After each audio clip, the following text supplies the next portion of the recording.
Assalamualaikum warahmatullahi wabarakatuh. Selamat pagi semuanya.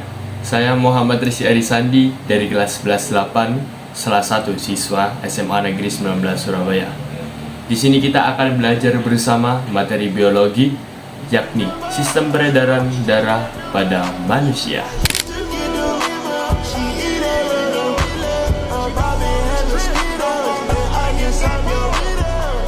Sebelum itu, aku boleh nanya nggak ke kalian semuanya?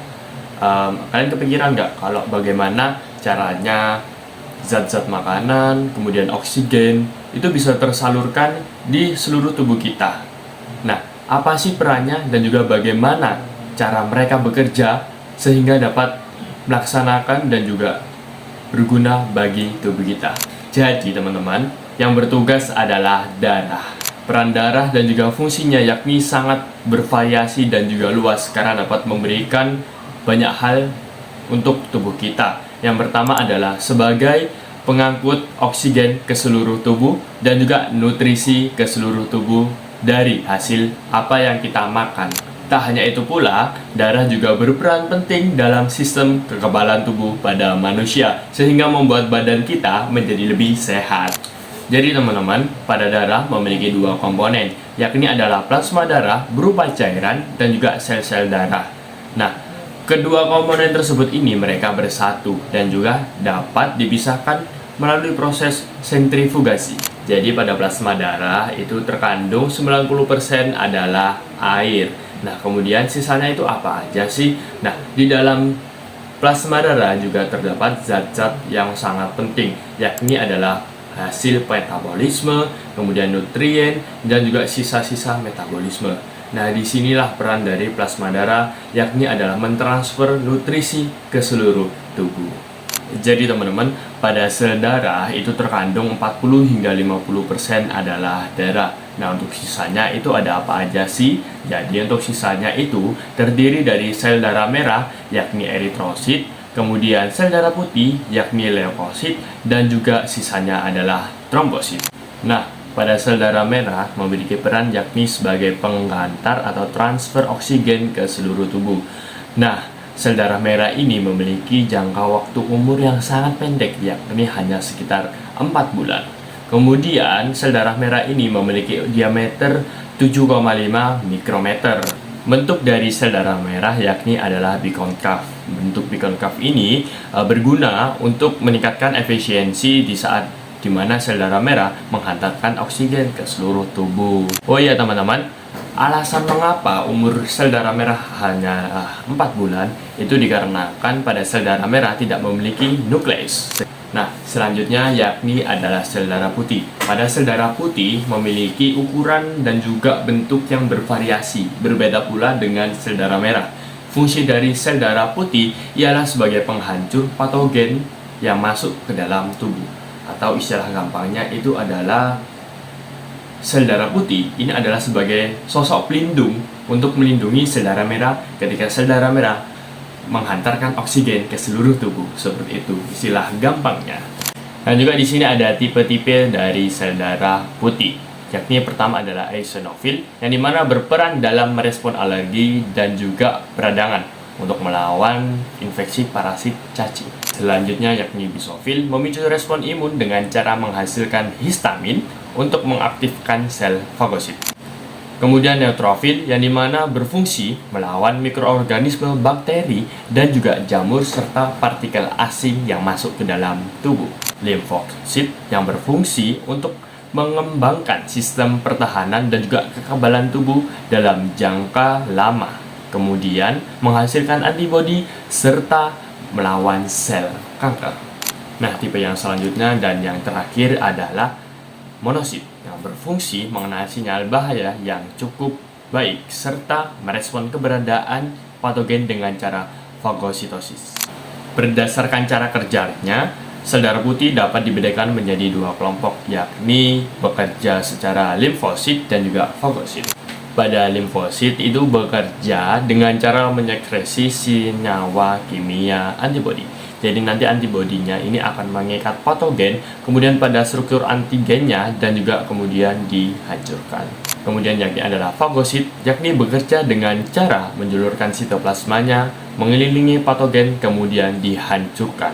Jadi teman-teman, ada yang terakhir lagi nih, yakni adalah trombosit. Nah, trombosit ini memiliki ukurannya lebih kecil daripada eritrosit atau sel darah merah. Sel ini tidak memiliki nukleus ya teman-teman. Nah, fungsi dari trombosit yakni adalah apabila teman-teman semuanya ini misalnya mengalami cedera ataupun perobekan pada tubuhnya, itu kan secara tidak langsung kan darah akan keluar.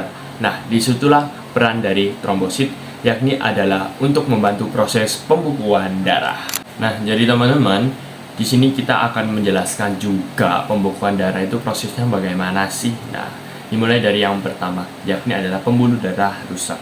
Pembuluh darah yang robek akibat luka memicu pecahnya trombosit dan melepaskan faktor pembeku atau enzim trombokinase. Kemudian yang selanjutnya, ketika pecahnya trombosit, itu trombosit memulai aktif ya teman-teman, sehingga terjadinya proses pembekuan darah. Pada proses pembukaan darah ini, trombokinase akan mengubah trombin menjadi trombin. Kemudian perubahan tersebut dipengaruhi oleh ion kalsium dan juga vitamin K. Selanjutnya yakni ketika penutupan luka.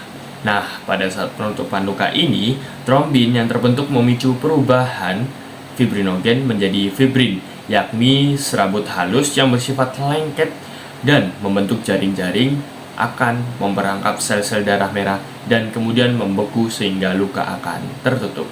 Jadi sekarang udah tahu kan bagaimana mekanismenya ketika teman-teman semuanya itu terluka. Habis itu peran dari trombosit yakni adalah membantu proses pembekuan darah. Oh iya teman-teman, pada darah juga terdapat juga protein, yang dimana protein ini berfungsi untuk mengetahui golongan darah. Jadi pada protein ini terdapat antigen dan juga agglutinogen ya. Nah teman-teman, pada tahun 1900 seorang Karl Alexander ini menemukan agglutinogen dan juga antigen, yang dimana hal itu bisa membedakan menjadi 4 golongan darah, yakni adalah golongan darah A, golongan darah B, kemudian golongan darah AB, dan juga golongan darah O.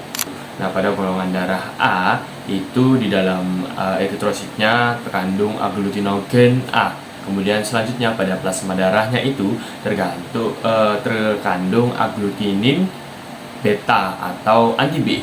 Kemudian yang selanjutnya yakni adalah golongan darah B, yang dimana eritrositnya itu terkandung agglutinogen B, dan juga pada plasma darahnya itu terkandung agglutinin alfa atau anti A.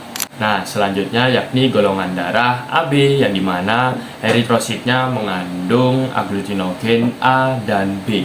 Kemudian pada plasma darahnya tidak terkandung agglutinin A maupun agglutinin B, jadi termasuk golongan darah AB. Kemudian pada selanjutnya yakni adalah golongan darah O, yang dimana pada eritrositnya itu tidak terkandung agglutinogen. Kemudian pada plasma darahnya ini mengandung agglutinin, yang dimana terdapat anti A dan juga anti B, ataupun agglutinin alfa dan beta.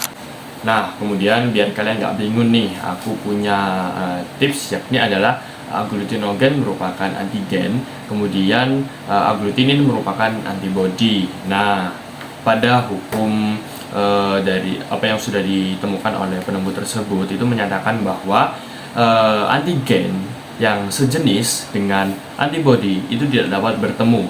Misalnya pada antigen A kemudian bertemu dengan antibodi A. Nah, apabila mereka bertemu, maka akan terjadinya proses penggumpalan darah, sehingga tidak dapat dipergunakan untuk pendonoran darah. Nah, udah tahu kan prinsipnya bagaimana? Berikut merupakan tabel yang dimana golongan darah A, B, A, kemudian B, dan juga O itu dapat menerima atau memberikan donor darah, seperti itu. Dicek dengan baik-baik ya. Ingat, jangan lupa, prinsipnya adalah antibodi dan antigen yang sejenis itu tidak dapat bertemu karena akan terjadinya proses penggumpalan darah. Nah, setelah tadi kita sudah membahas terkait darah, dan juga golongan darah. Selanjutnya adalah kita akan membahas salah satu organ manusia yang berfungsi untuk dalam mekanisme peredaran darah pada manusia, yakni adalah jantung. Pada umumnya jantung pada umumnya untuk orang dewasa yakni adalah dengan berat 300 gram. Nah, di sini tuh dalam buku tertulis bahwa jantung ini memiliki ukuran sekepal tangan. Jadi kira-kira segini ya teman-teman. Oke, segini. Nah, kemudian struktur dari jantung ini terdiri dari jaringan-jaringan otot yang membentuk seperti kantung ya. Kemudian pada kantung tersebut itu terdapat darah gitu. Yang dimana darah tersebut itu nanti akan dipompa ya, mekanismenya nanti akan dipompa ke seluruh tubuh maupun ke paru-paru. Nah, pemompaan darah tersebut ini nanti kembali lagi ya, bahwa darah ini nanti kan membawa sebuah nutrisi dan juga oksigen, yang dimana darah ini jantung ini akan memompa darah ke seluruh tubuh sehingga oksigen itu bisa tersampaikan oleh bagian-bagian yang dibutuhkan. Nah, jadi teman-teman, di situ ada gambar struktur jantung. Di sini aku mau ngejelasin fungsionalnya, teman-teman. Jadi perhatikan, untuk yang pertama adalah atrium. Ya, bisa dicek bahwa atrium merupakan ruangan jantung yang berfungsi sebagai penerima darah kaya CO2 atau karbon dioksida dari pembuluh vena. Atrium kanan menerima darah dari seluruh jaringan tubuh kecuali paru-paru, sementara atrium kiri menerima darah kaya oksigen dari paru-paru. Atrium kiri memiliki ukuran lebih kecil dibanding atrium sebelah kanan.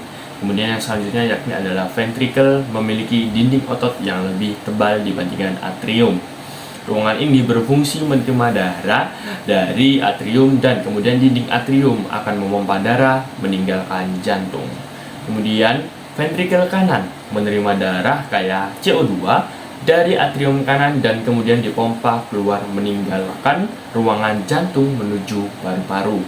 Sedangkan ventricle kiri menerima darah kaya oksigen dari atrium kanan dan akan memompanya keluar dari ruangan jantung menuju ke seluruh tubuh. Katup atrioventrikular jantung berfungsi untuk mencegah aliran darah pada ventricle kembali menuju atrium. Hal ini sangat penting karena ketika ventricle berkontraksi, tekanan cairan darah justru mendorong katup untuk menutup sehingga darah secara keseluruhan akan mengalir keluar menuju pembuluh darah, arteri atau nadi. Nah, sudah tak terasa kita sudah belajar bersama terkait sistem peredaran tubuh manusia, yakni kita sudah belajar darah, kemudian pada darah itu tadi terdapat plasma darah, sel darah, juga ada sel darah merah, putih, kemudian terdapat juga trombosit, sel darah merah yang berbentuk bikonkaf yang menghantarkan oksigen ke seluruh tubuh tuh ya, diingat-ingat ya. Kemudian juga ada sel darah putih yang dimana melindungi dan juga menghancurkan patogen yang masuk ke dalam tubuh, dan juga trombosit yang berfungsi sebagai proses pembekuan darah ketika terjadinya kerusakan atau perobekan di darah di tubuh gitu ya teman-teman. Terus kemudian juga tadi kita sudah belajar golongan darah, di mana golongan darah ini terdapat 4 golongan nih, golongan darah A, kemudian golongan darah B, kemudian golongan darah AB, dan juga golongan darah O. Nah, tadi kita sudah belajar juga ya. Terus tak lupa juga diingat-ingat teman-teman, intinya pada prinsipnya golongan darah ini memiliki prinsip yang dimana antigen A dengan antibodi A itu tidak dapat bertemu. Apabila bertemu, nanti efeknya akan terjadi penggumpalan darah. Jadi pada contohnya nih, pada proses pada golongan darah A itu terdapat antigen A dan juga terdapat antibodi B. Nah, apabila dipertemukan, efeknya akan terjadinya proses penggumpalan darah, sehingga membuat manusia yang didonorkan darahnya tersebut berpotensi untuk celaka. Jadi bagi teman-teman yang memiliki golongan darah, pastikan darahnya dicek golongan darahnya apa, kemudian jangan asal buat mendonorkan darah ya, karena kalau misalnya ngasal itu nanti bukannya bisa membantu, malahan dapat mencelakai orang tersebut. Nah, tak hanya itu pula, kita juga tadi barusan sudah belajar tentang jantung. Nah, jadi jantung ini apa, bentuknya kayak gimana, seukuran apa, seukuran kepala tangan manusia pada umumnya juga. Kemudian berfungsi sebagai pemompa darah ke seluruh tubuh, yang dimana darah tersebut membawa oksigen maupun nutrisi gitu ya teman-teman. Oke, mungkin bagi teman-teman jangan lupa belajar lagi, belajar banyak hal lagi, disimak video tersebut ya. Semoga dengan materi pembelajaran hari ini itu bisa bermanfaat bagi teman-teman semuanya. Saya membuat video ini juga atas dasar tugas dari guru saya. Mungkin mohon maaf apabila ada salah kata. Cukup sekian dari saya. Semangat untuk belajarnya. Kita generasi muda perlu belajar banyak hal dan juga serius dalam pendidikan. Semoga teman-teman bisa sukses untuk masa depan. Cukup sekian dari saya. Wassalamualaikum warahmatullahi wabarakatuh. Terima kasih semuanya.